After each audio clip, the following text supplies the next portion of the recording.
আমাদের প্রত্যেকেরই কিন্তু আলুর প্রতি একটা আলাদাই টান কাজ করে, কি তাই না? আর দেখো সেই আলু দিয়ে আজকে আমি কী বানিয়ে ফেললাম। উপকরণগুলোর নাম কিন্তু আমি প্রথমেই দিয়ে দিলাম। আমি একটা কড়াইতে কিছুটা সাদা তেল গরম করতে দিয়েছিলাম। তেল গরম হয়ে যাওয়ার পর এর মধ্যে আমি হাফ চামচ সর্ষে দিয়ে দিলাম। সর্ষেটা একটুখানি টেলে নেওয়ার পর আমি এর মধ্যে লম্বা লম্বা ঝিরি করে কেটে রাখা পেঁয়াজগুলোকে দিয়ে দিচ্ছি। আমি কিন্তু এখানে একটাই পেঁয়াজ ব্যবহার করেছি। পেঁয়াজগুলো দিয়ে দেওয়ার পর আমি এর মধ্যে কয়েকটা কারি পাতাও দিয়ে দেবো। কারি পাতা অনেক সময় বাড়িতে তো অ্যাভেলেবেল থাকে না, সেক্ষেত্রে কারি পাতা না দিলেও কিন্তু খারাপ লাগবে না। পেঁয়াজ আর কারি পাতার মিশ্রণটাকে কিন্তু হালকা বাদামি করে ভেজে নিতে হবে।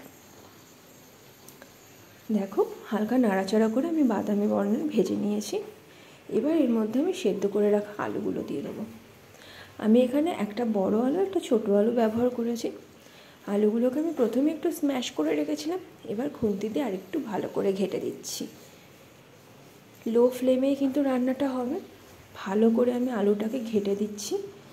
এরপর আমি এর মধ্যে দিয়ে দেবো হাফ চামচ মতো হলুদ গুঁড়ো আর স্বাদ মতো লবণ। তোমরা চাইলে লাল লঙ্কার গুঁড়ো ব্যবহার করতে পারো। এবার আমি এর মধ্যে দিয়ে দিচ্ছি কয়েকটা বাদাম। প্রত্যেকটা উপকরণগুলোকে কিন্তু আমাকে ভালো করে ঘেটে নিতে হবে। বেশ কিছুক্ষণ লো ফ্লেমে ভালো করে ঘেটে নিলেই কিন্তু রান্নাটা একদম তৈরি হয়ে যাবে। এই আলুর ভর্তাটা কিন্তু পান্তা ভাতে মারাত্মক ভালো লাগে। গরম ভাতেও তোমরা খেতে পারো, আর যদি মনে করো রাতে চটজলদি কিছু বানাবে তো রুটির সাথে ট্রাই করে দেখতে পারো। রেসিপিটা তোমাদের কেমন লাগলো জানাতে ভুলো না। ভালো লাগলে একটা লাইক, শেয়ার, সাবস্ক্রাইব করে দিও। তোমাদের সকলকে থ্যাংক ইউ।